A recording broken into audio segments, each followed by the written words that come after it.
My name is Casey, and I'm actually going to university right now. I just got accepted to UCF, and so I'm going for electrical engineering, so I'm really looking forward to it.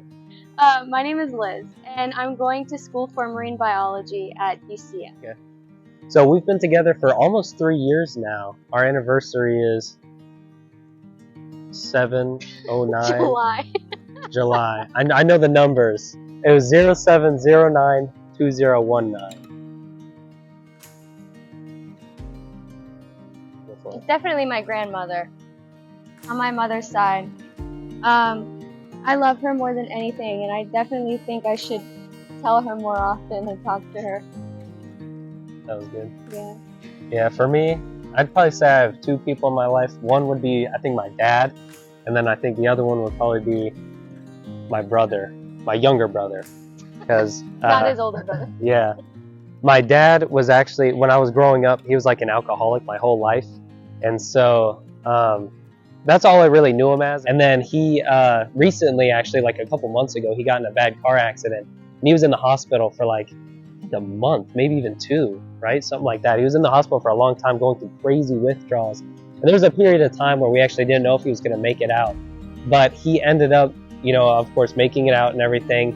And so we all didn't, it's kind of one of those in-between stages where we're like, is he going to like fix his act up, or is he going to go back, you know, and revert? Because a lot of, you know, alcoholics and addicts, you know, they after rehab, they, what's it called? What's the word for it? Relapse. Thank you. Yeah. They relapse. But he's stuck with it so far, and it's crazy having like a completely different person as a dad. And it's just really weird because like we never really talked that much. Like if we talked to him, like, hey, did you do your chores? Yes. Okay, that's good, you know? But we never really had any intense conversations. And so now recently, like, it's been like having a whole new dad, and it's almost like it feels weird to say I love you, you know what I mean? So it's just weird, but I want to do it more often. And I've been trying to make more of an effort to do it. But my brother also, you know, with brothers, it's always weird saying I love you, you know, because it's like, oh, idiot, you know what I mean? Like, you always fight and everything. So exactly, you know, you sock him in the head once or twice. But I definitely think I should say I love you to my brothers more often as well, because I feel like it's not expressed as much. You know, we know it, but I feel like we can express it more. I feel like I love you has a lot of meaning. Like it's a very, very intense kind of emotion. And even though I may feel it, there will be moments where I'm not like feeling like intense love, even though like love is there. So I think that's it. Pretty good. Yeah, for me, I feel like one of the reasons I don't say it as much as I should probably is because honestly, I'm going to be honest, I really don't even know exactly what love is. You know what I mean? Like, does it mean that you would die for another person? Does it mean that you would prefer them over anyone else? You know, does love mean that you want to spend the rest of your life with that person? Because I love my mom. Very you know, philosophical. But yeah, I know. Yeah, I always think about stuff like, I overanalyze a lot of things. But you know, like I love my mom, but I don't want to spend the rest of my life with my mom. You know what I mean? And I love my brothers, I love my dad, but you know, I also love my girlfriend. You know, it's a different type of love. And so I always come to the hard decision of how do I even define what love is? And so if I don't necessarily know what love is in particular, then I always feel like I don't deserve to say it almost if I don't even know what I'm saying. And so I think that holds me back a lot. That and the fact that, you know, men aren't really supposed to show their feelings that much. So, you know, I don't want to say I love you and then someone, you know, and start bullying me because I have love in my body. But I got 2 brothers, so all right. Connor and Chris, I love you both. Connor, I love you a lot. You talk a lot. You talk my ear off quite a bit, but at least it's interesting stuff. So I will give you that. I love talking about cars with you, and any engineering stuff or electrical programming stuff that you have going on. I really do enjoy talking about that with you, and I also really appreciate you always being there for me. I mean, no matter what. You know, I'll have any problem with my car, I always know I can automatically text you, even though you live an hour away, and I know that you'll get back to me as soon as you can. And you're always sending me stuff on Instagram, which I know that is a form of love as well. Maybe it's a new modern love language, but it's still a love language nonetheless. And my younger brother, Chris, even though you live in Orlando and we don't live here yet, I'm really excited to move here and be with you. And I hope that it helps you a lot with your, struggles. I hope that having family closer to you will help you out a lot, and we'll definitely try and be there a lot with you. And then I'll say I love you as well, Dad. I'm proud of you for overcoming big stuff. Thank you. And I'm gonna start crying. Abuela, I love you so much. Thank you for always being there with your doors open and always being there to give me advice on life and in relationships. And I'm so sorry I don't get to see you often. I love you. That was sweet.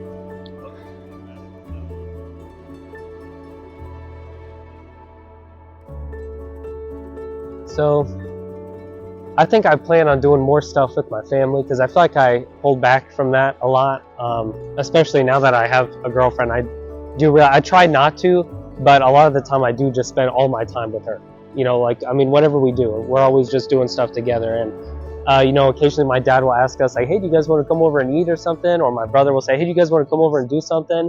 I'm like, ooh, sorry, I'm already doing something with Liz. We already have something planned, or we were planning on even doing nothing today, So I do want to stop coming up with excuses as to why I can't hang out with my own family, and even my friends, to be honest. I feel like I'm kind of a hermit in that sense, having school and work doesn't help, but I do come up with a lot of excuses to not hang out with friends and family. So I think I'll start changing that more often.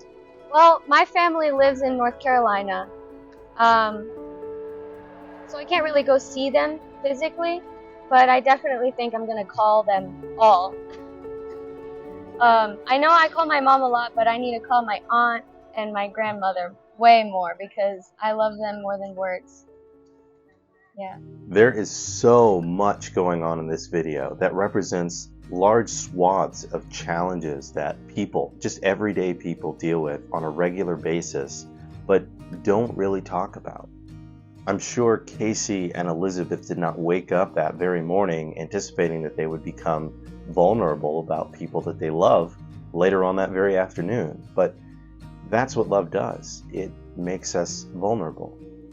See, anyone can choose to be loving by doing or saying something or expressing that love in some way, but no one chooses who they love or even when they will love them or fall in love with them. Love is a conviction. It is not a choice.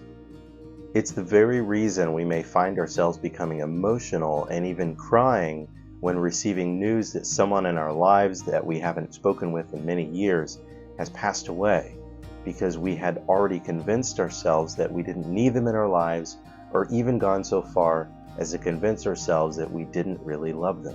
We many times tell ourselves these things in an effort to protect ourselves in direct conflict of our actual emotional state. We even have the ability to love someone while simultaneously harboring hate or even contempt. It's a puzzling mess of emotions to carry, but that's how convictions work. Consider that you may come to recognize that you have fallen in love with someone, and what generally follows are feelings of elation and joy. Why? Because you didn't just choose it. You literally came to the realization that it had already occurred. Think about it. Casey and Elizabeth are just great people. They were open and very pleasant. Both of them were transparent and very funny, by the way. Casey even grappling with what the concept of love really is and how to define it, all completely playing out in real time while the camera was rolling. And Elizabeth describing love as something that is beyond words, again indicative of being beyond her very control. It can be beautiful and scary all at the same time. There's a good chance that you know someone who has or is struggling with an addiction right now, and you're in it with them every step of the way because you love them. Casey and Elizabeth, thank you for being open and vulnerable with us. I know sharing probably ended up being a little more challenging than you had originally thought, but thanks for hanging in there. Your stories are unique to your lives, but your experiences are shared by many. They are all human stories and shared by billions. It may be uncomfortable to talk about sometimes, but who knows how many people will see and hear your story and be encouraged to love more intentionally and share the love in their hearts. Every moment we have is an opportunity to love more freely. To our viewers, thank you for watching. Your viewership is extremely important to the success of the channel. So if you enjoyed this video and you'd like to see more like it, please give it a thumbs up and maybe leave some encouraging words for Casey and Elizabeth in the comments below. Consider supporting the channel by clicking the link in the description where you can shop at my online apparel store, StyleyLifeDesigns.com. You'll find hoodies, hats, and t-shirts with a varying array of colorful designs and themes to complement your lifestyle. When you shop, know that a portion of the proceeds from anything you buy will help contribute to the creation of more positive content just like this. Real people, real life, real love. Until next time, I've been Kevin with the Shared Heart Experiment. Be good to each other. Thanks for watching.